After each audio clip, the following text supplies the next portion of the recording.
আপনারা জানেন যে কোরআনের প্রথম আয়াত নাজিল হয়েছে মসজিদুল হারাম থেকে 10 কিলোমিটার উত্তর পূর্ব দিকে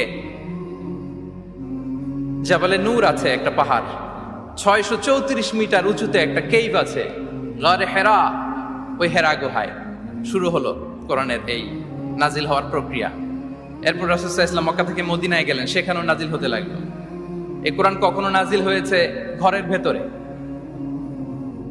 কোরআন কখনো নাজিল হয়েছে বাজারে, কোরআন কখনো নাজিল হয়েছে সফরে, এই কোরআন কখনো নাজিল হয়েছে যুদ্ধের ময়দানে,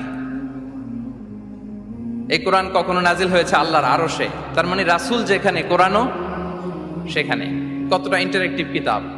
রাসূল সাল্লাল্লাহু আলাইহি ওয়াসাল্লাম তার জীবনে, তার পরিবারে, তার সমাজে, রাষ্ট্র পরিচালনায় যেখানেই তিনি সংকটের মুখোমুখি হয়েছেন, ঠিক তখনই সমাধান নিয়ে হাজির হয়েছে কোরআন।